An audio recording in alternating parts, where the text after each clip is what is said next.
¿Cómo está mi gente? En un capítulo más de Los Nopalitos TV, en Cantineando, donde cada trago se convierte en una historia y cada historia queda plasmada en la barra. Y hoy, mi Huicho, vamos a hablar de los caminos que andan cuando el mar unía América. Es correcto, primo. Y hoy nos vamos a ir al mismísimo Ecuador, de la mano de un gran amigo, compatriota de Ecuador que está allá viviendo y que nos va a acompañar en esta historia marítima, estas cosas prehispánicas y tan sabrosas. Estamos nada más y nada menos, compadre, con el investigador, excónsul. Y ahora resulta que buzo, nuestro compadre Carlos Núñez Calderón y de la Barca. ¡Aplausos! Bienvenido. Eso de buzo es porque en el fondo no soy tan bruto. No tanto. Don Carlos, agradeciendo, primero que nada que nos abra las puertas de la puerta de casa de su hijo. Aquí presente también al señor Juan José Silva, que también hizo posible que hiciéramos esta entrevista, esta charla, y un honor tenerlo aquí con nosotros. Nosotros estar aquí con usted, sí, para poder charlar, platicar y que la gente también conozca un poco de historia, que es lo que nos apasiona y que nos gusta, ¿no? Sí, nos tocó de visita y pues bueno. Sin más preámbulo, ¡comenzamos!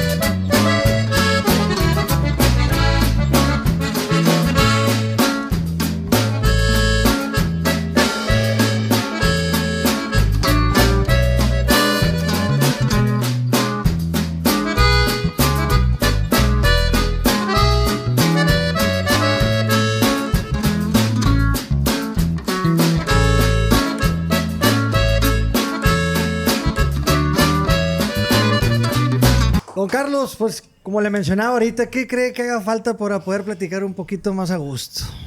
Tiempo. Aparte del tiempo. Las coquetonas. Las coquetonas. Pues unas coquetonas. Sí, claro, las invitadas especiales. Las que no fallan. Las que no pueden fallar, Sí. porque vamos a platicar, ¿viste? de mucha historia, con mucho tiempo, y ocupamos a las invitadas. Y además hay que ir puliendo. Claro. Oye, saludita. Saludita también aquí a la gente detrás de cámaras para que se echen ahí uno con nosotros y a la gente que nos está viendo también. A la gente que nos ve. Ay, Dios, qué ricura. Don Carlos, pues para ir empezando un poquito ahí, entrar en detalle, sin antes decirle ahorita quién es usted primero.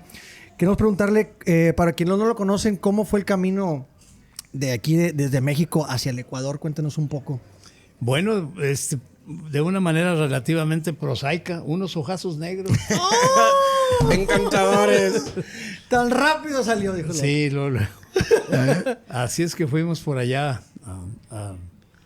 a visitar a una bellísima persona que conocimos aquí, que vino a estudiar. Y allá me fui quedando poco a poco, hasta que de plano me quedé a residir en aquellas tierras, ¿no? Okay. Debido precisamente a esos ojazos negros. Esos ojazos negros. Al que no falla. Fue la que lo atrapó, dijo lo de Bray. ¿Y usted nacido en dónde? Cuéntenos un poco. Aquí cerquita, en Torreón. Ok. Estamos a En nada. Torreón, Coahuila. Ya, Torreón, Coahuila. ¿Y radicó aquí en Monterrey? Cuéntanos un poquito de su historia. Sí, cómo no. Aquí anduvimos por ahí hace muchos años. Trabajamos incluso en un edificio que en su tiempo fue notable. Fue el edificio más grande de iniciativa privada en América Latina. El edificio en Condominio Monterrey. Okay. Que está Padre Mier, Juárez y Morelos. El mero centro. Y otra callecita como peatonal, creo que queda por ahí. Y un banco en cada esquina. Ahí trabajamos, ahí estuvo. Lo construyó uno de mis hermanos, arquitecto.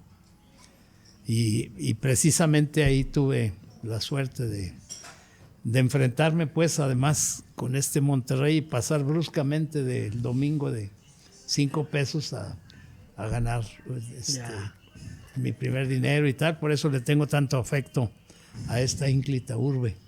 Monterrey. A esta hermosa ciudad. Los primeros pininos. ¿Qué es lo que más le gusta pininos, estando aquí en muchas Monterrey? cosas. ¿Qué es lo que más le gusta estando aquí en Monterrey? Cuéntenos. Pues va a aparecer anuncio, pero No, unas hombre. gorditas que hay por ahí. Ok, famosonas. Del loguito rojo.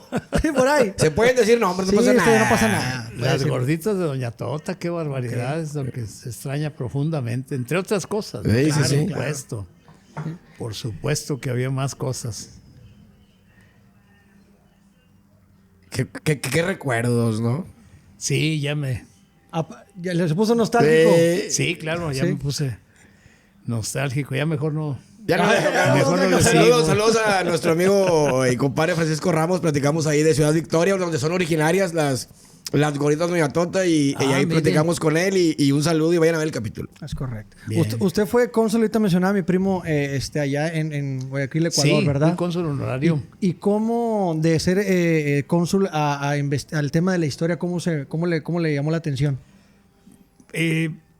Bueno, la verdad que desde que yo era muy pequeño salíamos al campo con amigos y siempre andaba alguien preocupado de cuiden a Carlos porque si era zona boscosa. Dice, no se vaya a volver a golpear porque yo siempre estaba viendo el suelo. No es que un día encontré una punta de flecha y me volví loco y además en aquellos llanos pelones entre Aguascalientes, Zacatecas y San Luis Potosí, llanos y montañas, Sí, pues. claro. Y digo pelonas porque pues, no hay mucho arbusto que digamos. Así es que ahí empezamos a encontrar vestigios del pasado. Y desde muy chico de verdad que me llamaron la atención. Entonces por eso le digo que mis compañeros me cuidaban, porque yo siempre, en lugar de ver para allá, iba viendo el suelo. Hacia abajo. Llevaba uno que lo cuidara para que no rebotara. No, pues ahí entre ellos Ahí me entre ellos. ayudaban a cuidar, ¿no? Pero así de simple y así así de fácil fue mi interés por aquello. Y al llegar al Ecuador no había dónde estudiar arqueología, así es que nos reunimos allá con un grupo de los viejos profesores de arqueología que había y hicimos una especie de universidad socrática, de diálogo. Y ahí más o menos aprendimos muchas cosas y teníamos especialistas en varias áreas en el grupo. Así es que fuimos como quien dice, educándonos pues entre comillas. Autodidactas. Autodidactas. Decía por ahí alguien que no éramos autodidactas, que éramos camiondidactas. Porque Les interesaba tanto que era enorme. sí, era grande. ¿Y qué lo lleva a interesarse por la navegación prehispánica? Bueno, como algo muy curioso. Por cierto, pese a haber nacido en Torreón, en medio del desierto, pues siempre me gustó el agua. Así es que primero los sustos que le pegaba yo a mi señora madre, que me metía en el lavadero de la ropa así, para aguantar el aire. Ay, me acuerdo. Asusté varias veces ahí a mi gente. Y empecé a bucear muy joven, en albercas, ¿no? Y luego, afortunadamente, ya a los 14 años por ahí conocí el mar. Y desde entonces ha sido para mí otro de mis espacios predilectos, el buceo. El agua. Entonces, en esta forma, sumando las cosas, el panorama se hace diferente porque se entienden, por ejemplo, en una excavación, si usted encuentra objetos ahí, depende de los objetos que encuentre, lo que se puede inferir sobre la vida de aquellos años. Vamos a suponer huesos, si son de atún, quiere decir que esa gente navegaba. Aquel cuyas huellas arqueológicas estamos revisando, porque el atún no lo pesca uno de la orilla, está mar afuera. Profundo. Por lo tanto, alguien tenía en qué navegar de esa cultura, de ese grupo humano en el exterior. Así es que los vestigios arqueológicos nos van diciendo algo sobre la vida de aquellos tiempos, de los que nos precedieron en el espacio, ¿no? Ahí En el tiempo nace. y en el espacio. El agua lo llevó, el amor al agua Sí, lo llevó a... el amor al agua fue. Y de repente empezamos a ver algo muy curioso. En alguna ocasión, en un museo de Guadalajara, por ejemplo, entré a conocer el museo y me quedé atónito al ingresar en una vitrina. Había objetos procedentes del Ecuador. Y empecé a averiguar y me dijeron sí, que era una fase que por cierto siempre la han llamado una fase extraña, la fase Tuscacuesco de un sitio llamado así, donde se encontró esa cerámica, pero para mí, que estaba acostumbrado a verla, la identifiqué fácilmente, era del Ecuador. ¿Qué hacía ahí en ese sitio, no? Y por ahí empezamos. Después encontramos en varios otros museos esto, y luego en la tierra. Cuando se investiga, hay que bucear bajo el agua y sobre la tierra. O sea, preguntar, por ejemplo, al llegar a un pueblo chiquito a la orilla del mar, perdón, ¿aquí alguien colecciona conchas? Sí, que hay un señor allá, que etcétera, etcétera. Entonces uno va a ver colecciones de objetos recopilados en esa zona, y eso enriquece muchísimo, o sea, con un poco de imaginación. Yeah. El clásico 2 dedos de frente, por eso dice así. Con algo de imaginación, de repente uno investiga no bajo el agua, sino sobre ella. Sobre ella. Claro. Pero además alguien que como uno tuvo la curiosidad de estar reuniendo cosas durante 40 años, ¿verdad? Claro. Entonces así se aprende, buceando bajo el agua y sobre ella. Sobre ella. Las dos partes, fíjate. Y uno es bien amante de agarrar conchitas para regalarle a la mamá y la madre, y no sabes lo que puedes tener ahí en la casa de que trajiste de souvenir, ¿verdad? Oro puro. De algún viajecito o algo. Don Carlos, los caminos que andan, ¿cómo nace la idea de ese libro? Bueno, encontramos que generalmente se piensa que la navegación era de lo que se llama de cabotaje, ¿no?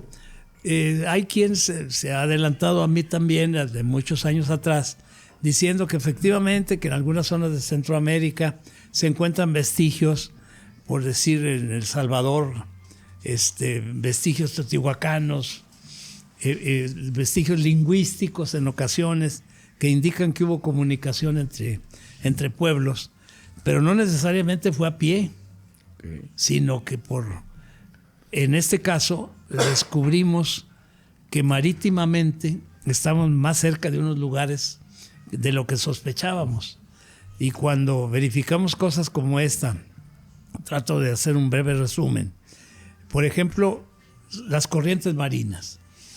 Acá en América del Sur, allá en América del Sur, nace en la zona de Antártica, nace la corriente de Humboldt. Es una poderosa corriente gélida, pues muy fría, que viene desde la Antártida y va subiendo, entre comillas, porque es imaginativo. Se supone que la Tierra es redonda, ¿verdad? Digo, no hay arriba o abajo. Entonces produce esa corriente, su frialdad, el desierto más seco del mundo, que es el desierto de Atacama. Y luego continúa con las tierras del Perú, país hermano, del que pues la costa las tiene secas también. Solo tienen ellos 32 ríos, de los cuales 24 son permanentes. Y en la orilla de esos ríos es donde se dio la civilización. Las preincaicas, por supuesto, que fueron muchas, ¿no? Sucesivas. Y luego sigue el Ecuador, donde tuvo el privilegio, esa corriente gélida, de girar hacia el oeste. En el Ecuador gira hacia el oeste. Incluso tengo algo que ver yo con el descubrimiento de por qué gira ahí. Es la fuerza cinética del giro de la Tierra el que hace que se desvíe aquel corrientón y vaya directamente de lo que ahora es el Ecuador hacia las Islas Galápagos. Sí.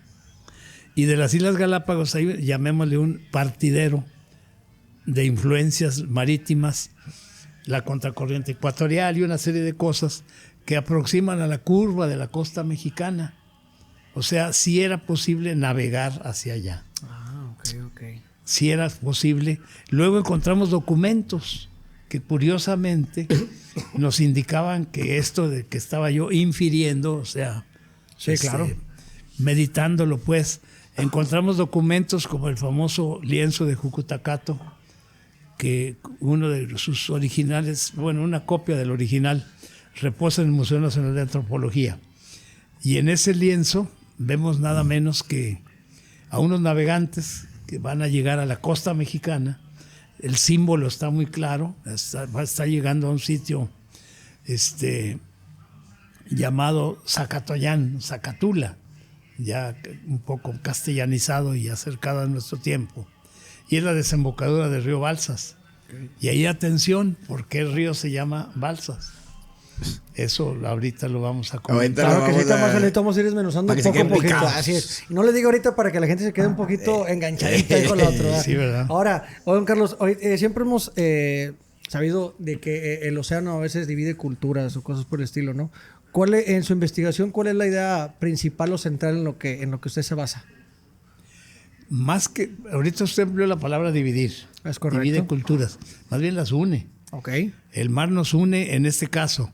Y precisamente lo que puede sonar algo muy distante y lejano, por las corrientes marinas se convierte en lo contrario. Es un lugar cercano.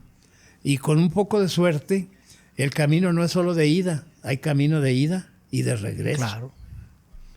Es correcto. En muchas de las corrientes. Por ejemplo, por mencionar alguna otra, la famosa Gulf Stream, la corriente del Golfo, que penetra con una fuerza enorme al Golfo de México y, por cierto, impide que el flujo antiguo entre, por ejemplo, Yucatán y Cuba no era tan fácil. Un corrientón muy poderoso que pasa por ahí.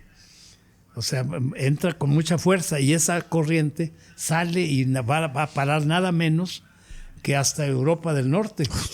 Y precisamente ayuda a que los inviernos de algunos países escandinavos no sean tan fuertes como lo serían, porque esa corriente es cálida y se prolonga cálidamente hasta allá. Eso por mencionar otra corriente. Sí, claro, muchas más, que ¿no? puede haber, ¿verdad? Exactamente. Y aquí vemos el libro que dice Los caminos que andan. ¿Qué significa exactamente? Precisamente son caminos que se mueven, las corrientes marinas. Muy bien. Y probablemente la primera vez por accidente, alguien que iba en una balsa los agarró el ventarrón aquel y la corriente y se los llevó a ciertos lugares, ¿no? Sin saber, obviamente. Sin saber de qué se trataba y nada, buscaron la forma de regresar, pero además probablemente se iban aculturando. Valdría la pena en algún momento hacer unos exámenes de ADN, de ácido desoxirribonucleico, para verificar si tenemos algo en común en las costas de diferentes países. De diferentes. Estaría bueno. Porque habría cómo testimoniarlo, ¿no? Claro. Eso queda por ahí Y pendiente. que quede plasmado ahí sí, también, ¿no? Sí. No, y que creo que sí nos encontraríamos bastantes sorpresitas en el país, ¿no? Además, prehispánicamente, cosas como esta. Por ejemplo, el algodón se llama Gossypium hirsutus en esta zona, Gossypium barbadensis en el sur. Era precisamente un algodón de fibra muy corta, pero cuando se unen los dos algodones, gracias al hombre que los llevó y los trajo, se hibridiza este algodón y se convierten de fibra larga. Se le crecen los 32 cromosomas y se permite hacer cuerdas y hacer la ropa originalmente. O sea, se puede tejer el algodón, pero a partir de un contacto que hubo entre dos grupos humanos. Así La es. cosa conexión. Sí, porque precisamente esto obviamente, la arqueología, hay personas especializadas en áreas absolutamente, por decirlo así, marcianas, o sea, de otro planeta. De otro lado. Como eso de averiguar, imagínense ustedes, los fitolitos que se encuentran arqueológicamente, qué plantas representaban. Eso es importantísimo. Y ahí encontramos de repente que nuestro aguacate fue para allá. Y que, por ejemplo, el cacao vino de allá para acá. El cacao vino de sur hacia acá. Parece ser amazónico su origen, ¿no? Cuando menos en aquellas tierras hay ahorita 24 variedades de cacao silvestre. Taxonómicamente, cuando una planta es muy abundante en un lugar, es probable que sea su lugar de origen, porque ha tenido el tiempo de desarrollarse con variantes, que si en esta altura, que si en otra, Se acopló. que si en la montaña, que si en zonas bajas. Parece ser el caso del cacao, que lo mencioné como uno de tantos productos que intercambiamos, ¿no? Antes de que llegaran los europeos. Por cierto, diríamos los ibéricos, para ser precisos, antes que españoles, porque España no existía todavía. Correcto. En el 492 era una suma de reinos, ¿no? Como recordaremos. Claro. Bueno, eso nomás como Ya, curiosidad. son otros, Dato, son otros dato. temas. Ahorita vamos a tocar, porque también es bien interesante el tema de las barcas, ¿no? Sí. Ahí, para los que no sabemos y queremos escucharlo de usted, ¿realmente era posible viajar en estas barcas prehispánicas? Sí, hay una peculiaridad.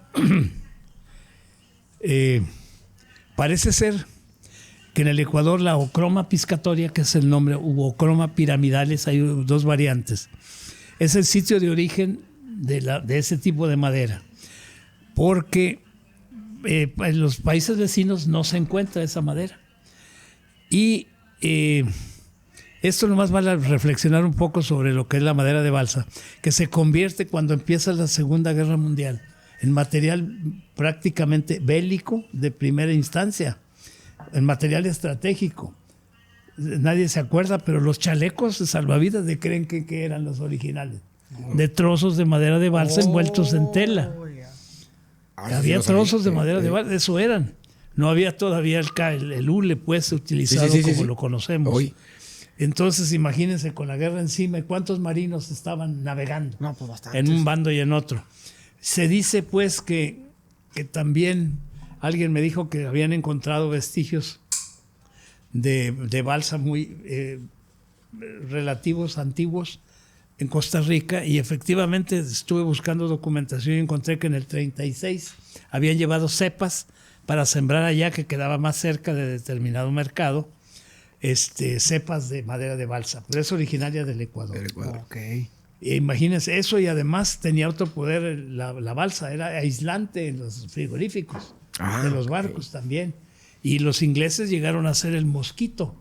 Bueno, para pronunciarlo como a ellos les gustaba, era el mosquito. En inglés. Sí. En inglés, mosquito. Para que cara lo al final. No, pero en serio, era un pequeño avión hecho de madera de balsa. ¿Así? Con motor y todo, sí, que ametrallaba y todo. En la guerra fue... La madera, ese tipo de madera jugó el papel para poder que esa hipótesis sea real, ¿verdad? Y para eso vamos a remontarnos de un solo salto al Mediterráneo. ¿Por qué los fenicios fueron navegantes originalmente? ¿Por qué no otros pueblos? Porque los fenicios tenían en sus montañas la madera adecuada para hacer barcos. Todavía en el escudo actual de los herederos de los fenicios, que son los hermanos libaneses, el escudo de ellos es precisamente un roble. Y esa madera era la adecuada para hacer embarcaciones. Por eso la tradición de los fenicios es la más antigua de navegación en Europa. Pero la más antigua en el mundo es la ecuatoriana. La Ecuador. Es mucho más antigua que la europea. Le gana con unos 1400 años más o menos. ¿Qué son?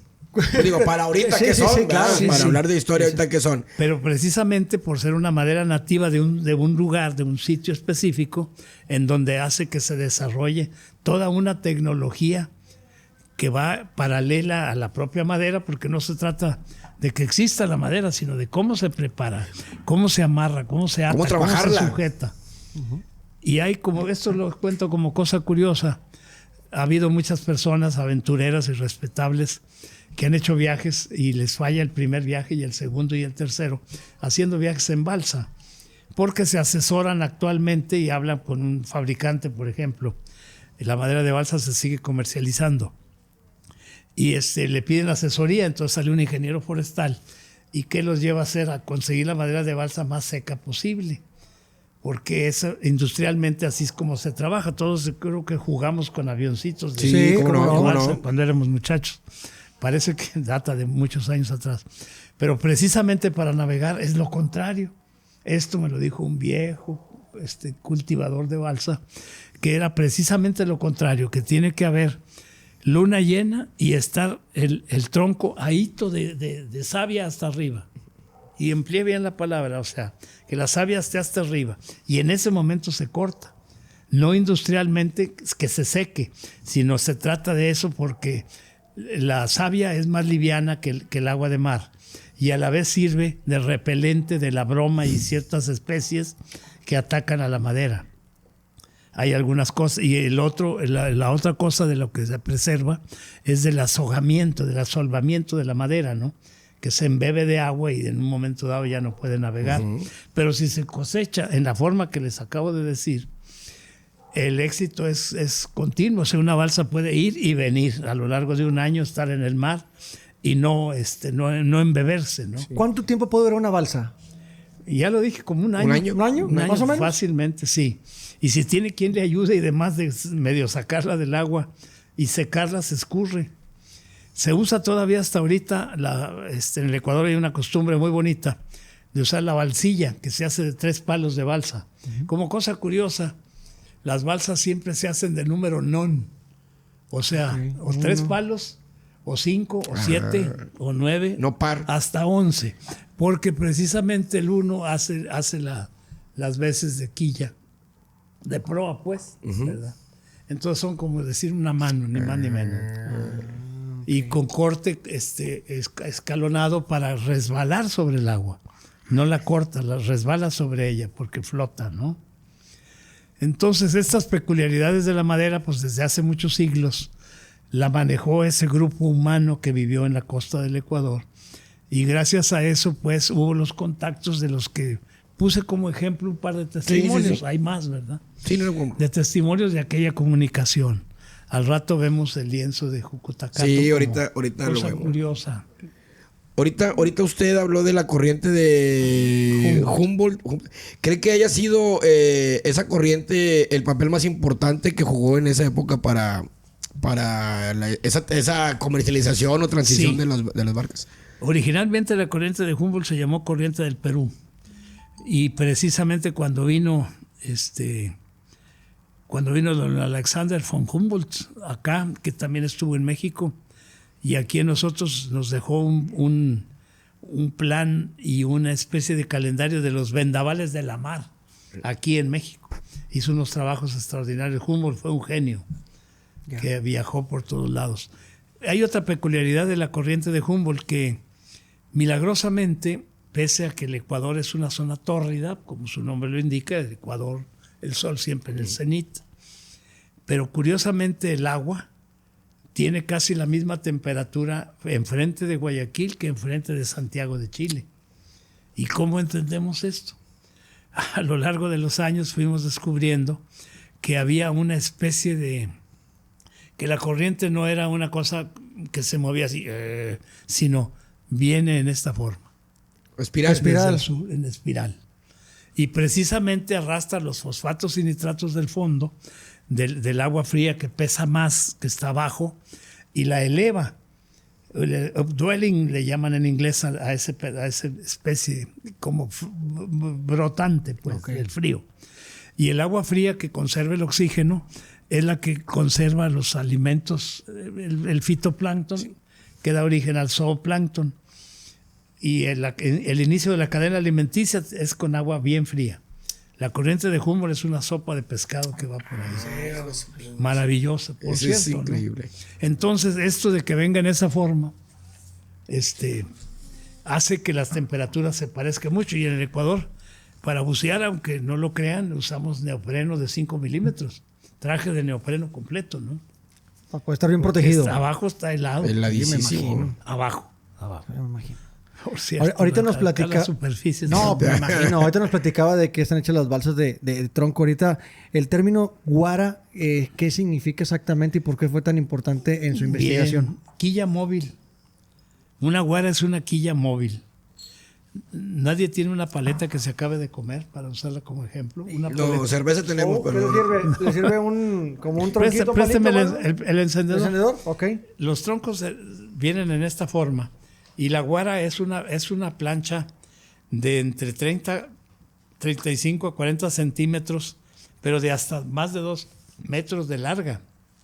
Se introduce la guara entre los troncos y si pone una en proa a estribor y otra en popa a babor, empieza a orzar. Ok. Y si hace lo inverso y pone esta y la de popa a estribor o lo contrario, vira. Entonces se vira y se orza y se puede navegar hasta contra la corriente. Esas planchas de madera, en algunos lugares donde, por ejemplo, un museo de Pachacama que visité cerca de Lima, decía tablones ceremoniales muy antiguos. Y los tablones ceremoniales, voy a verlos y casi me caigo de la impresión, eran guaras prehispánicas, pero de origen ecuatorial. La madera esa es madera dura. La balsa, como la estamos describiendo, es una madera muy liviana, fibrosa, eso sí, tiene mucha resistencia. Por eso se podían hacer aviones de esa madera, por la resistencia que tiene. Pero en cambio, los adminículos, como esas guaras famosas, era de madera dura. O sea, Ni más ni resistente. menos que, sí, claro, muy resistente. Pues- y esa sí ha persistido, particularmente en el Perú, por la sequedad de la costa, ¿no? Pues para navegar contra corriente, imagínese tanto, Sí. tanto así, para que pueda soportar. Sí, y los virajes y todo. Entonces, toda una tecnología era la que se requería, pues, para ir y venir en una balsa. Podemos, yo era la pregunta que yo le iba a hacer, que cómo lo hacían para ir y venir en aquellos años, pero era realmente por la famosa guara, esa era la realidad del por qué podían ir y venir, o ese viaje de ida y vuelta, como le llamamos ahora. Era el arte de la navegación. Y lo otro es el conocimiento de las corrientes. Por ejemplo, Zárate, un cronista muy connotado, dice que al llegar a un lugar llamado Zacatula, habló con los aborígenes de la zona y ellos le dijeron que sus abuelos les contaban que periódicamente venían del sur, señalan el sur, en la costa, en la desembocadura del Balsas, señalaban al sur diciendo que periódicamente venían en unas muy grandes embarcaciones con cosas muy gentiles para comerciar, y que aquellas personas, cuando la mar se ponía brava, dice textualmente, tardaban meses en regresar. Y eso fue impresionante, eso lo encontré pues, leyéndolo, ¿verdad? El cronista Zárate, sin darse cuenta, me mandó un mensaje que duró a 3 siglos de distancia, y encontré que había una referencia de unas naves que llegaban de muy lejano del sitio, y que cuando la mar estaba brava, o sea, ¿saben qué hacían? Esperaban la corriente de California, que se empieza a formar en noviembre. Baja la corriente de California a lo largo de California norteamericana. O sea, tenían bien medido el tiempo entonces, porque ¿en sí, qué? claro, Para poder claro. hacer la navegación Súbanse, correcta. súbanse, vámonos. Haga de cuenta, se iban en junio y regresaban en diciembre. ¡A la vez! Por eso eran los meses que tardaban en regresar. Oh, Eso yo también lo identifiqué. Fíjese nomás. Pero era por leyendo. esperar esa corriente, porque pues no Exactamente. nada más era cuando quisieras, ¿verdad? Exactamente. Y eso se llama nada menos que la corriente del niño. La corriente del niño se Del llama. niño. Y se llama del niño porque parece cuento. Pero ¿saben cuándo arriba? Alrededor de Navidad. O sea, es el niño Dios.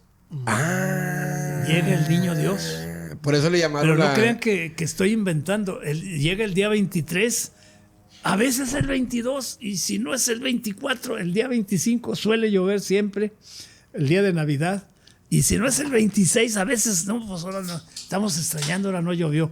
Pero al día siguiente cae. llega. O sea, no, Cae, o sea, cae, de cae. que cae, cae. Sí. Qué loco, Y ¿verdad? cuando viene muy fuerte se llama el fenómeno del niño. Porque ahí sí nos pone, bueno, hay muchos términos para expresarlo, pero no lo vamos a decir. No, no. Tiene que ver los chayotes. Ok, va a empezar. El que entendió, dijo el otro. Entonces, de repente se convierte el fenómeno del niño, son aguaceros, pero tremendos, ¿verdad? Terribles. ¿Cuánto tiempo puede durar el aguacero? ¿Toda la noche? No. ¿Todo el día? No, 10 meses. A veces se alarga. Yo me echaba uno de 10 meses, todavía me acuerdo. 10 meses, tanto sí, así. desaparecieron todos los caminos vecinales y fue algo terrible.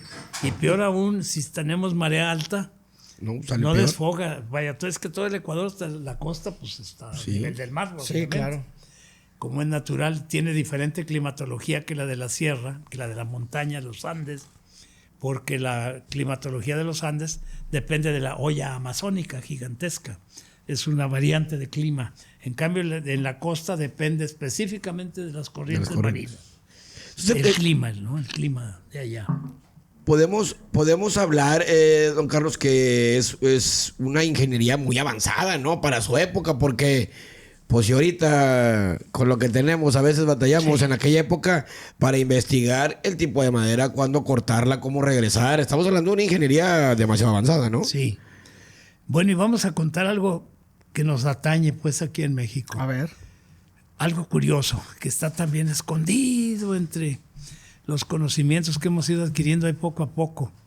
Resulta que en aquellos tiempos anteriores a la llegada de los ibéricos, los mexicas En 2 ocasiones trataron de conquistar la zona tarasca y fueron derrotados los mexicas. Ahí todavía me acuerdo, Tlahuícole fue uno de los generales, que era, por cierto, un general texcocano, si mal no recuerdo, pero muy aguerrido. Fueron derrotados 25,000 hombres y regresaron 5,000. ¿Y qué pasaba con los michoacanos? ¿Qué tenían de especial? ¿Saben qué tenían? Metalurgia, que no existía todavía entre los mexicas. Y resulta que los purépechas, ahí donde los vemos, tenían hachas de cobre. Y ya para eso ya habían empezado a hibridizar el cobre con estaño, y estaba inventado el bronce. Entonces una cosa es enfrentarse con un hacha de bronce y otra es usar un maxíhuatl de madera con navajas de obsidiana de 1 pulgada. ¿El corte de cuánto es? Pues de 1 pulgada. Sí, claro. Porque tampoco buscaban hacer armas mortales, sino eran armas para herir, para después, graciosamente, extraerles el corazón a los presos, digo, sí, a los cautivos. Sí, claro. Lamentablemente, pues, sí, pero así era. Entonces, en 2 ocasiones, Tangaxuán fue en una y en la otra, al rato recuerdo el nombre del jefe guerrero de los tarascos. Pero ¿saben de dónde les llegó a los tarascos la metalurgia? Yeah. Está en el lienzo de Jucutacato. También llegó del sur. La tecnología, la metalurgia se estaba utilizando ya en América del Sur desde hacía 1000 años atrás. Yeah. Muchos años atrás, siglos atrás, en diversos lugares.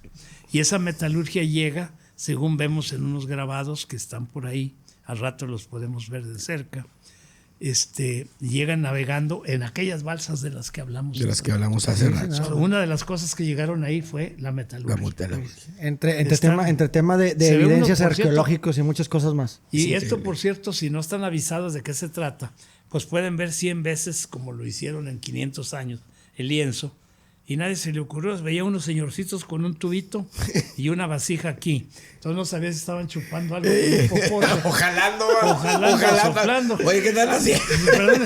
¿Usted perdone, chupa o sopla? Oye, es que... ¿Por dónde estamos? ¿Por qué lado estamos? A ver, bueno, así de simple.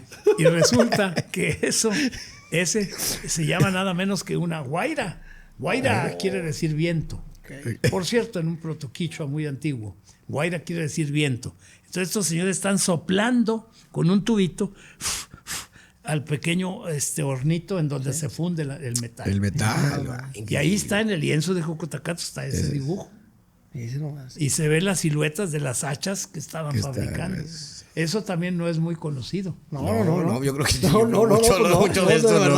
Honestamente no. Y esa explicación que estoy dando, a lo mejor van a decir, está loco. No, para nada. Pero ahí está. Para mí se me hace ahí está. Exactamente. Estoy hablando de evidencias arqueológicas. Sí. En el puerto de Marcas aparece cerámica sin evolución previa. ¿Qué importancia tiene esto sobre todo ese tema? Mire, qué curioso que tenga ese dato, porque sí es muy, muy, muy mío. Resulta que en Puerto Marqués se encuentra en el fondo de un sitio arqueológico a una cerámica que no evolucionó ahí, que llegó. Porque siempre se nota en una excavación que de repente algo sale ya algo tostadito ya en el fondo.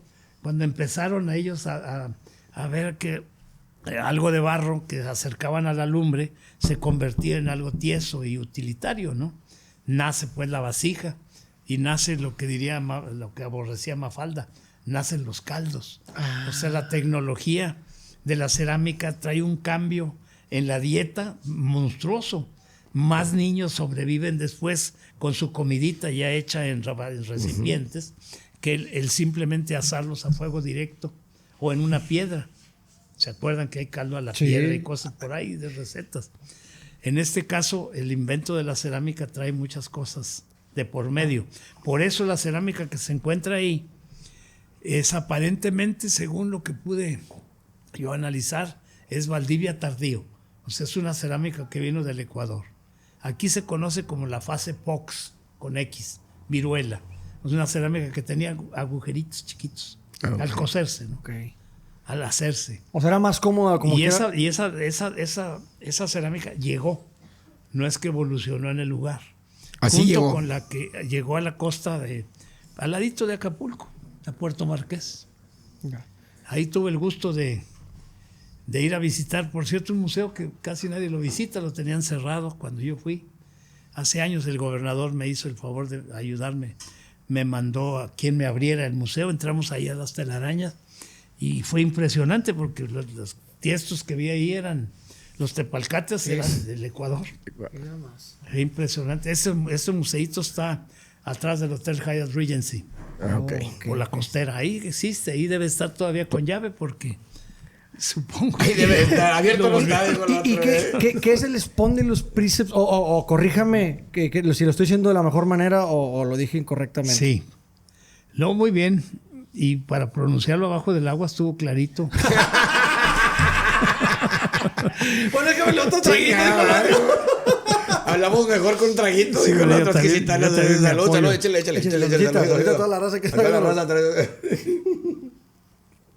Aquí andamos debajo del agua. Ay, El Spondylus Princeps es un bivalvo que como cosa especial, hay dos tipos de Spondylus. Hay otro se llama Spondylus calcifer. Calcifer, que vendría a ser en latín hacedor de cal, que es tan abundante que se calentaba pues al fuego y con eso se hacía la cal para enlucir paredes. O los mayas para endurecer caminos. Los acbés o sacbeos en plural. Mayas tenían cal. O sea, quemaban, entre otras cosas, ese tipo de concha. Los que la tenían a la mano. Entonces el Spondylus calcifer se da en las rocas. O sea, es posible encontrar ese Spondylus, así sea remando, en marea baja, aparece. O sea, sin necesidad de bucear. En cambio, el Spondylus princeps es una especie, un bivalvo de profundidad. Y vive entre los 15 y los 25 metros de profundidad de promedio. Precisamente buscando sitios en donde la marea o la corriente marina, como la de Humboldt, les lleve su alimentación. Son organismos filtrantes que se abren así y el alimento les llega con las aguas gélidas, esas que hablábamos hace rato, sí. que por cierto no se da en otros sitios porque esa gelidez, esa frialdad le hace falta al agua para hacer lo alimenticio que requiere, para dar inicio a la cadena alimenticia que hablábamos hace rato. Total que el Spondylus princeps entonces requiere que se bucee, hay que bucear. Y además es un albur, es una moneda en el aire. Se mete uno a bucear a ver si hay en esa zona. O puedes encontrar o sea, no puedes encontrar nada. Puede que tú te puedas ahí Sí. estar aquí y no hay nada. Exacto. Por lo tanto, también se requería una vieja tecnología de buceo el encontrarlo. ¿Y por qué era tan valioso entre ambas regiones? Porque tiene un color muy hermoso, se pule esa cuenta que tiene picos, porque precisamente esos picos son para darle fijeza en el fondo marino, que una corriente muy grande se la llevaría si fuera redonda, pero como tiene picos se llama spiny oyster en inglés, ostra espinosa, se le llama popularmente en México, ¿no? en la zona del norte.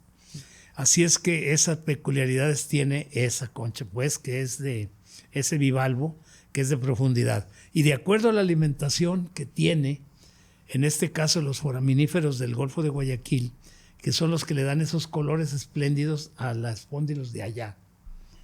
Es difícil encontrar, y yo, al menos las que he buceado, incluso en La Paz, Baja California, fue la última. Encontré Spondylus, pero tiene apenas un barniz de rojo así, en la charnela, cosita. en la bisagrita, ¿no? O sea, apenas, ahí las tengo, las guardadas, por supuesto. Entonces falta ese color, son acromáticas, no tienen color. Son Se van haciendo con la forma. las de ahí, las de ciertas zonas. Sí. Entonces, la de mucho color, como el chaleco ese que vale la pena que lo veamos. Ahorita lo después. vemos, sí. Claro que sí. Aquí va a estar la foto. Ese color encendido se da debido a su alimentación. Los flamencos era lo que no nos acordábamos. Ándele, el flamenco. Fue la que platicamos detrás de cámaras. Dijimos todos los nombres menos el Menos flamenco. el flamenco. Ahorita Menos me el salió flamenco. así. Qué bueno. Ya, Me salió. aclarada la duda de hace Precisamente, rato. fíjense, los flamencos vemos un caso similar. Solamente es por el color. No tiene nada que ver el uno estando con unas patas largas, un pico así, y anda buscándole su alimentación. Pero en donde abunda un determinado alimento, en las lagunas saladas, por cierto, es una de las cosas que alimentan al camarón diminuto, porque esa es otra historia, pero el Ecuador, por ejemplo, es uno de los primeros países productores de camarón en cautiverio, de camarones en lagunas artificiales. Ah, sí. Sí, tienen una tecnología maravillosa. Platíquenos Yo un la poquito. intercambié en mis años de cónsul. Intercambié estudiantes y técnicos entre los dos países. Ayudé pues a la camaronicultura de México en lo que pude, intercambiando jóvenes estudiantes. Esa conexión, al final de por cuentas. cierto. Pero traían una vieja tecnología de allá porque pues era digna de buscarse. Aquí también tenemos camarones de alberca, pues. Allá usan el término de piscina. Pronuncian piscina en latín en lugar de en árabe, como alberca, que es en árabe, ¿no? Así es que bueno, ya me fui muy lejos. No. Usted pasa. Yo tengo. Pues ya me fui a los ceviches prácticamente. No, te pusimos uno. Eso no se preocupe. A mí me llamó el tema ahorita de la metalurgia que dice que entró. ¿Y cree que usted que ese tipo de armas o de hachas que traían haya sido es la evidencia que respalda eso o hay alguna otra evidencia que lo respalda? Yo no vería ninguna otra evidencia pues digo, porque aguerridos eran ambos, ¿verdad? Digo, los mexicas, pues a donde se metían abrían brecha, ¿no? Sí. Digo. Entonces, ¿y qué más quieres, no? Si existe. El río Balsas, ¿qué papel jugó en la colección de comercialización? A propósito, se llama así porque es muy probable que la historia sea del propio Hernán Cortés. Una vez que cae Tenochtitlán, o Tenochtitlán como me gusta a mí decirlo, aunque sea contrario, cruza el México antiguo, mientras ya Vasco Núñez de Balboa ya había descubierto el Océano Pacífico en Panamá, en el pequeño estrecho, y los barcos llegaban de Europa por el Atlántico o Caribe, y luego cruzaban al Pacífico. O sea, ya Vasco Núñez ya lo había visto. Entonces pasa Cortés hasta el otro lado y fabrican 3 navíos cercanos a Acapulco. Ahí había muy buena madera. Y empieza a navegar hacia el norte. ¿Y qué se encuentra después de Acapulco? La desembocadura del río Balsas. Y cuando pasa, dice textualmente, en un muy grande río, en su desembocadura, y ahí estaban varadas unas gigantescas almadías.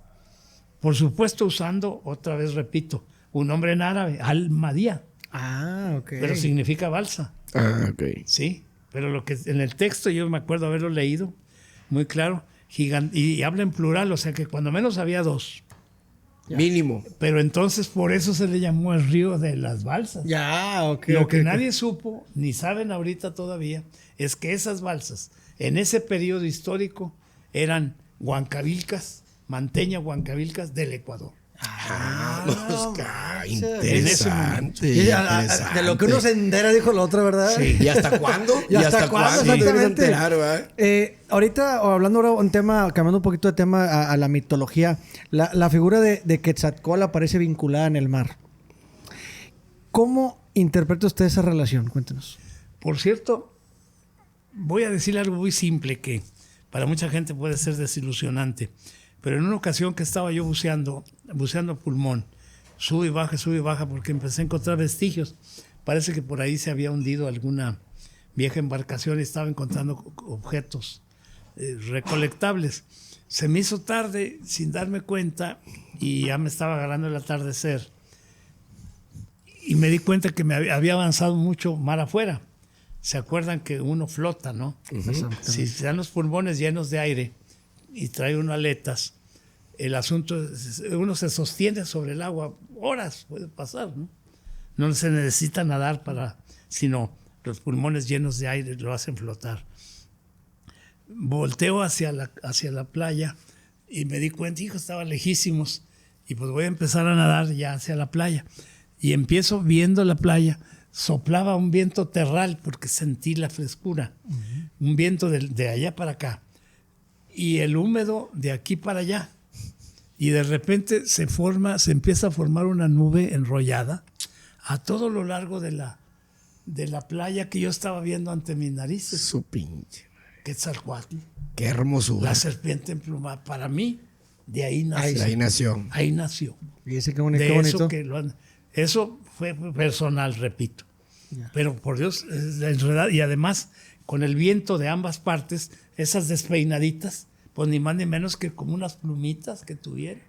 Así es que el enorme viborón aquel de, qué sé yo, de 1 kilómetro. Sí, Sí, exacto. Lo Pero vio se forma a larguísimo. ciertas horas y probablemente en ciertas épocas, porque suele llover también por allá. Por me allá. ha tocado. ¿Solamente En la zona le tocó una vez presenciarlo? Una sola vez. Con eso tienes, Pero mijo.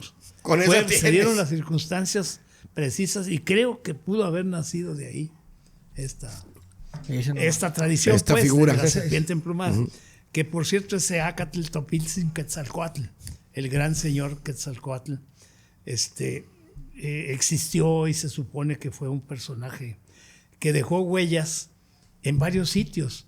El mismo Quetzalcóatl, que es Quetzal, pájaro precioso, y Coatl es serpiente. Y luego se llama Cuculcán. En maya es Cucul y Can. Can es serpiente. Los Can es un apellido, por cierto, muy, muy común. Entonces Cuculcán es la misma traducción, pero ya en el sureste. Y le seguimos avanzando por Centroamérica y se llama Gucumatz. Y luego, y es el mismo personaje, que lo describen como, no con taparrabos, sino como con una ropa talar, dice, como alargada. Y luego lo describe sin zapatos, por alguna razón. Y por cierto, no soy buen ejemplo, pero de barba blanca. No somos. Para asimilar de color. No somos. No tenemos nada que ver. Pero entonces ese personaje va avanzando pues hacia el sur. Y al llegar a Colombia se llama Bochica. Bochica, Dios creador. Y sigue siendo la misma, aparentemente la misma tradición. misma figura. Como en cada parte, Porque ¿no? lo que hacía, por ejemplo, Bochica, el Dios creador, en Colombia abrió nada menos que un sitio que se anegaba y abrió, o les dijo cómo, un valle que se inundaba. Él hizo la apertura de eso. Ese personaje mítico. Dice no.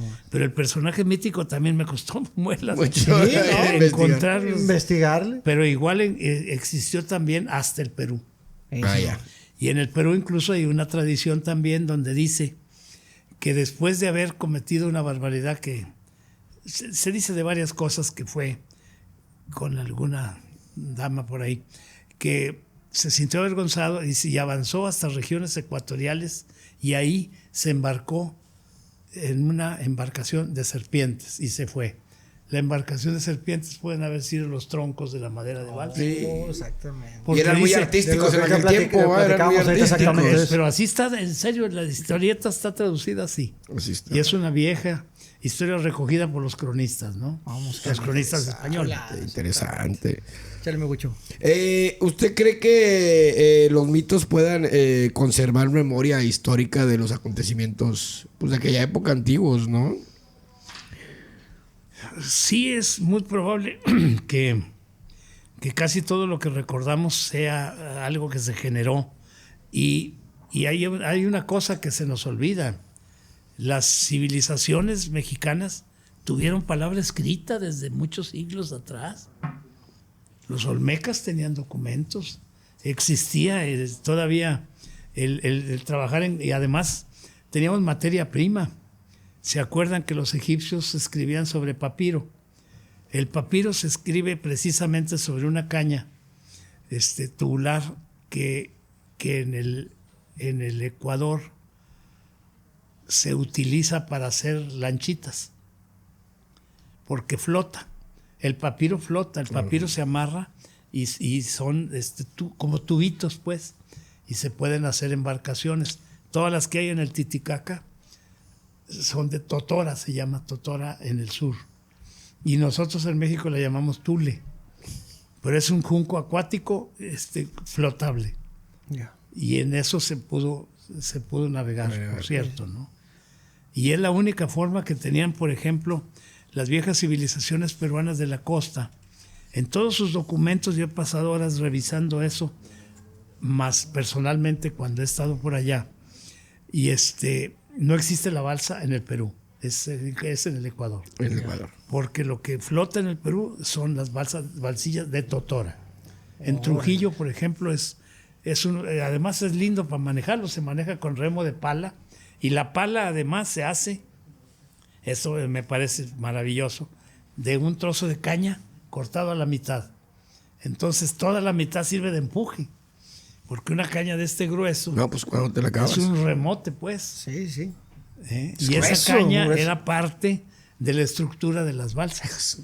Por ejemplo, alguien me dijo, eso que dice usted puede que no sea. ¿Y cómo llevaban el agua? Me dicen, como diciendo, nunca se les había dicho que una hoyota o una vasijota o un trapote mojado que luego lo exprimían, en fin. Sí.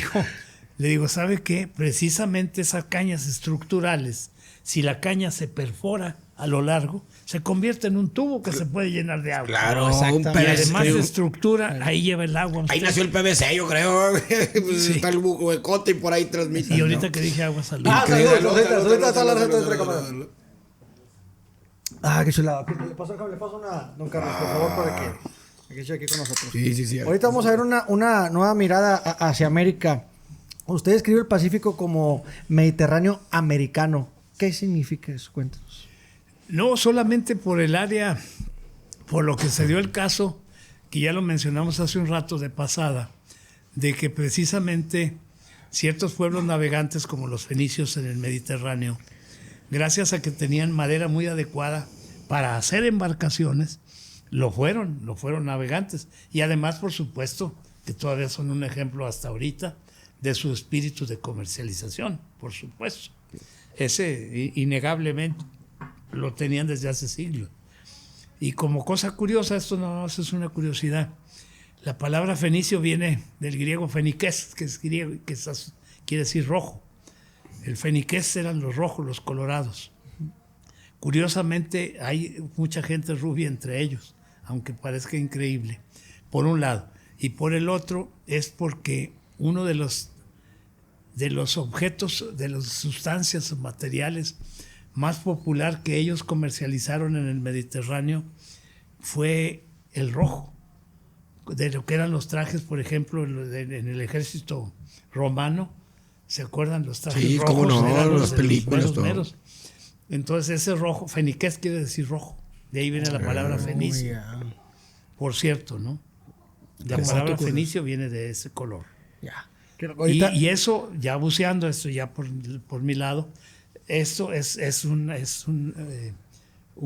pequeño bivalvito, un caracolito, pues, que es colorante. Lo encontré en la segunda bahía de Huatulco, buceando yo ahí. Y es el que usan actualmente para los textiles. Del morado de ellos, de esa zona, sale de una pequeña conchita. Que repito, la encontré yo buceando aquí en Huatulco. Sí. Es la misma de los fenicios. La misma de los que usaban allá. Sí. ¿Qué cambia en nuestra visión América si aceptamos o que si hubo contacto marítimo sistemático? Bueno, pues que no estuvimos tan solos como creímos y que ciertas cosas, como algunos alimentos, se difundieron gracias a eso. El tomate nuestro que llegó para acá, el aguacate que llegó para acá. Ese intercambio. Sí. Las famosas, lo que les conté hace rato, del fenómeno del algodón, que solo la hibridización de dos tipos permitió la fibra larga, con lo cual se abrió la puerta para los magníficos textiles que encontramos en el Perú. En el Ecuador no, porque llueve siempre. Okay. Cada diciembre, ya sabemos, Sí, el niño lleno de agua y a adiós con todo. A balear todo el mundo. Parte de la comercialización que existía. Los incas estuvieron 54 años antes de la llegada de los españoles o ibéricos, como le llama usted, ¿no? Sí. ¿Qué nos dice eso de la profundidad de la historia de la región, no? En algunos casos, precisamente, que el Ecuador tiene unas raíces relativamente cortas en cuanto a lo inca se refiere. Hay 10,000 años de cultura independiente, ¿no? Eso así de tajante. Nada más con eso ya dices tú, pues, ¿qué quieres? ¿Qué más quieres? Por supuesto, ¿no? dejaron maravillas como las famosas, algunas de las ruinas hechas con su sistema aquel de piedras talladas y demás. Hay algunos ejemplos en el Ecuador, pero son tardíos. Solo 50 años antes que los españoles. 54 para 54 para ser exactos, es dijo lo el que otro, hay que probarle. ¿Qué nos deja todo esto pues a los que están estudiando y a las nuevas generaciones, todo este tipo de investigaciones? ¿Qué les dice y qué nos deja? Bueno, pues ¿cómo le diría yo? Más o menos a lo largo de la plática se ha ido entendiendo que muchas de las cosas de investigación las hemos realizado personalmente. Entonces, por ahí en el libro vemos algunos ejemplos, lo mismo estoy por ahí fotografiado. Ahorita nos contaba detrás de cámaras que hizo una conferencia en Morelia, ¿cierto? Por ¿verdad? favor. Sí. Cuéntenos un poquito. Aquí voy a poner la imagen. Aquí Del lienzo de Jucuta. Del lienzo de Jucuta. Cuéntenos un poquito de esa conferencia que dio en Morelia, si no me equivoco, ¿verdad? ¿Dijo? Sí. Cuéntenos un poquito. Precisamente ese lienzo mide 3.50 por 2.80 de alto. O sea, es como del tamaño de esa pared así completa. Sí. Y por eso esta parte se lee de derecha a izquierda. Y se ve poéticamente Chalchihuitlapasco, un gran apasco, pero Chalchihuitl quiere decir piedra verde. Por lo tanto, el lenguaje figurado puede ser la tierra verde brillante, que es el Ecuador. Okay. El Ecuador siempre está verde, ¿no? Por eso me llamó tanto la atención a mí cuando llegué allá, siendo de Torreón, que para verlo verde está dificilón por la sequedad del desierto. Entonces llega del Chalchihuitlapasco, salen unos personajes y luego se ven unas tortugas, las alcanzan a ver ahí. Y esas tortugas yo no descansé hasta que las pude ver de cerca. Ya esto parece inventado, pero es auténtico. Claro que no. Que pedí una escalera y hablé con el director del museo y me dieron permiso de subirme en una escalera para verlo. Claro que había un guardia por si acaso estaba yo medio me iba a agarrar raro. El guardia, no, el guardia, ¿qué anda haciendo el guardia hacía cada rato. Digo, cálmese, si nomás quiero ver. Y yo con las manos así. Y ahí veo las patas de las tortugas que decían en las interpretaciones que habían dado durante 500 años que como símbolo de un largo y tedioso viaje por mar se veían unas tortugas marinas. Pero voy viéndolas de cerca y tenían las patas redondas. ¿Y qué quiere decir eso? ¿En dónde hay tortugas de ese tamaño? La gente está parada encima de las tortugas. ¿Eso dónde ocurre? En las Islas Galápagos. Exacto. ¿Y dónde quedan las Islas Galápagos? En la mitad del camino de la corriente de Humboldt. ¿Y de dónde venían los navegantes de esos entonces? De un país verde brillante, claro, como es la costa del Ecuador. Así es que salen del país verde brillante y aquí tenemos un zacate. Uh-huh. Por cierto, está retocado de verde. El zacate que es Zacatula, la desembocadura del Balsas. Sí. Me explicaba ahorita detrás de cámara. Sí. Todo tiene congruencia. Y luego sigue Numualco. Antiguamente decían que llegaron por Veracruz y que Numualco era el nonoalco que hay en Ciudad de México. Pero Numualco quiere decir el lugar de los mudos, o sea, donde se habla otro lenguaje. Ya. Y precisamente en la costa de Michoacán se habla náhuatl en varios sitios costeros. Los purépechas están más hacia la montaña. Por lo tanto, el lugar de los mudos es un sitio donde no se hablaba purépecha. Y ahí está. Ahí está todo está aquí plasmado en esta imagen. Sí, o sea, como quiera la imagen la vamos a poner aquí, claro, para que sepan. Sí, claro. Qué bonito, o sea, y cómo y los pueblos ahí están sucesivamente. Sí. Y abajo se ve una gran ceiba que tiene un toque verdoso ahí. Sí, aquí se ve. Se ve una gran ceiba y se ve a los famosos sopladores que dijimos hace rato, que soplaba o chupaba.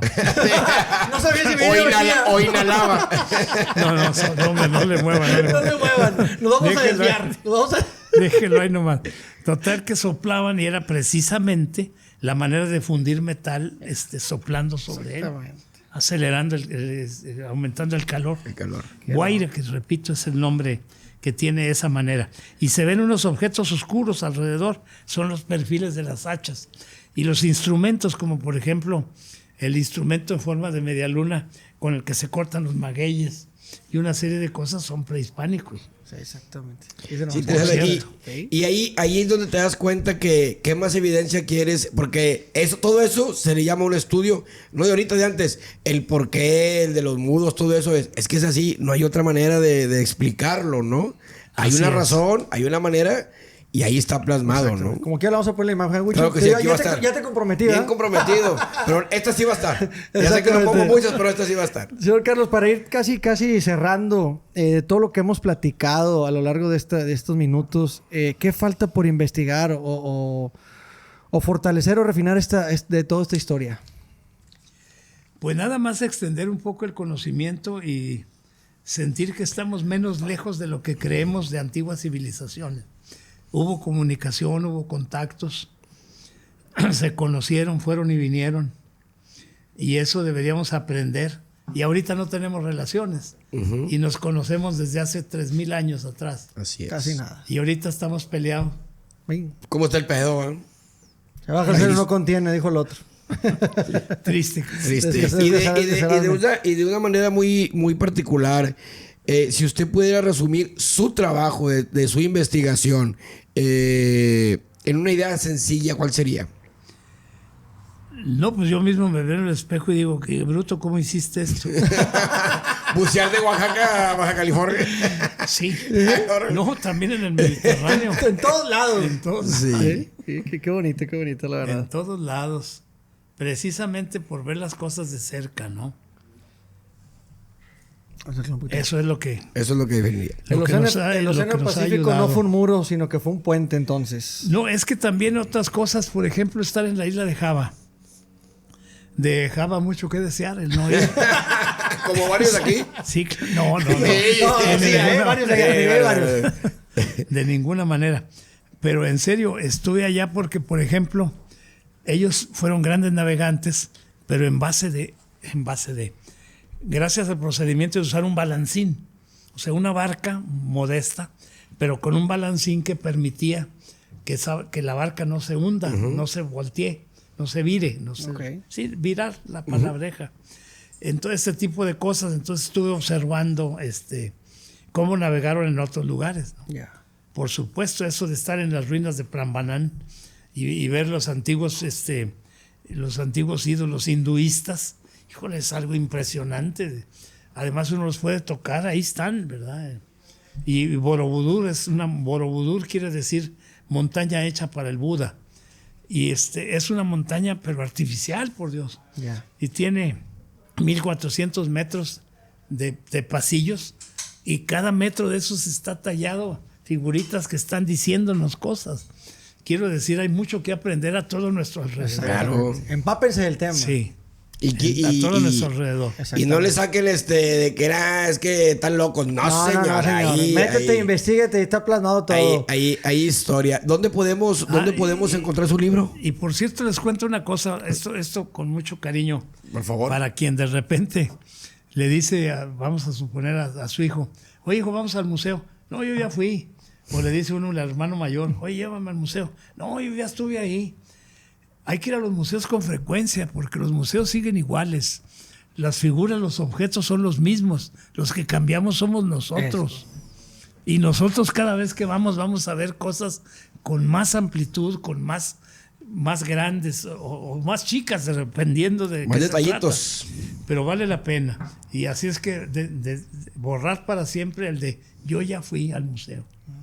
Hay que volver a ir porque, repito, el museo sigue igual. El que cambiamos fuimos nosotros. Es correcto. Don Carlos, es como cuando ves a una persona, cada vez que la ves y platicas, no es como que ya te vi ayer, ya no te quiero ver. Sí. Y salen cosas nuevas, es lo mismo. No acabas de conocer a alguien. Yo, por ejemplo, veo a este hombre muy seguido y no cambia, sigue igual. No. Igualito. Y a este le venden piña. Don Carlos, algo más que quisiera agregar ya para finalizar de su libro, ¿dónde lo podemos encontrar? Cuéntenos. Ese lo pueden encontrar ahí donde está. No, pues estamos tratando. Y sí. No batalle, ¿no? Y sí, ahí está. Así es. Y acá tenemos otro. No, ahorita estamos luchando por convertir a la balsa en patrimonio nacional de aquel querido país. Porque vale la pena, la gente necesita algo en que apoyarse. Necesitamos conocer mejor nuestras raíces y además sentirnos orgullosos de ellas. sentirnos orgullosos de nuestras raíces y ponerlas en valor. Eso es importante. Hace rato mencionábamos así como que no quiere la cosa, que si la Boca de Potrerillos, que se imaginan un lugar lejano que hay que, pues que unas piedras hay medio labradas. Pues sí hay piedras medio labradas, pero ¿saben qué hay ahí? Parte de la historia de este hermosísimo estado y descubrir yendo a ver esas maravillas labradas que hay de piedra. Por ejemplo, algo que ha pasado desapercibido para mucha gente, las huellas de las fogatas.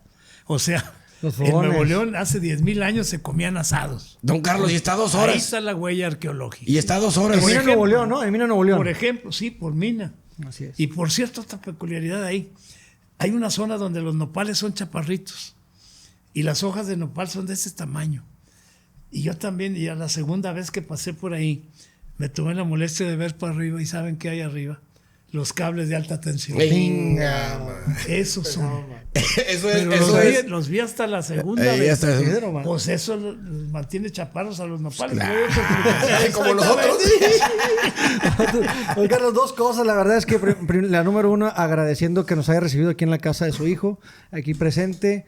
Juan José Silva, señorón, muchas gracias por hacer posible esto. Compadre que va llegando aquí también de este lado. Saludos. Y a todo el equipo detrás de cámaras. Número 2, felicitarlo por toda la historia que nos ha contado. Un saludo muy afectuoso a la gente de Ecuador, que sabemos que tiene muchos amigos, claro, familia, y los hicimos con mucho cariño, mucho respeto, y si en algo nos equivocamos, que también comenten y nos corrijan, también es válido, ¿no? Así es. Muy bien. Don Carlos, ¿algo Así más que es. quiera agregar para ahora sí finalizar? No más que no dejen de visitar los museos, que hay muchos aquí muy bonitos. Y repito, los que vamos cambiando somos nosotros, aunque los museos sigan iguales. Así es. Hay que verlos de nuevo. Okay. ¿Alguna red social donde lo podemos encontrar o algo? ¿Donde usted publica o no, de momento no? No, todavía de esa parte tecnológica sí me anda fallando. Pero cualquier cosa nos avisan a nosotros en nuestras redes. Se las hacemos llegar con todo muchísimo gusto. Igualmente, don Carlos, de mi parte, admiración porque qué chula memoria. Y saber de la historia, no de uno, sino de 2 países, es impresionante. Y como dice mi primo, saludos a toda la gente de Ecuador y pues de todo Sudamérica, ¿no? Que al final del día hay muchos involucrados en aquella historia que pasó. Y bien agradecido por abrirnos las puertas, por platicarnos la historia y por esos bonitos momentos. Es correcto. ¿No? Agradecidos. Gracias a ustedes, pues, por la visita. Gracias. Aprovechando también el tiempo, porque sabemos que también anda de corre y luego ya se va. Y luego nos comemos unas gorditas de Doña Tota y luego se nos va. Sí, no se nos va por las de los palitos de Doña Tota y se nos va sí. rápido. Me pueden poner así como una especie de pista con gorditas de Doña Tota y me voy Y a ahí quedar. Le hacemos que se quede hasta Ahí lunes, vamos. martes. Rolando las redes sociales. Estamos como los nopalitos, se va en cada una de ellas. No También, se les olvide, por favor, nopalitos. suscribirse. Y los nopalitos también, imagínense, tenemos el programa se llama Nopalitos. Justamente mi gordita preferida es la de nopalitos. Y aquí Pura estamos. coincidencia pura. Pura coincidencia. Estamos, nada más que nosotros no estamos nada sabrosos. Digo. Pero igual de verdes. Y no se equivocó. Nada. No se les olvide, por favor, suscribirse al canal de YouTube, cada una de las redes sociales, no les cuesta absolutamente nada. Vámonos, mi mucho. Vámonos, Gracias a la raza. Sin antes decirles que los queremos mucho y los queremos ver. Toma. ¡Ánimo! ¡Ánimo!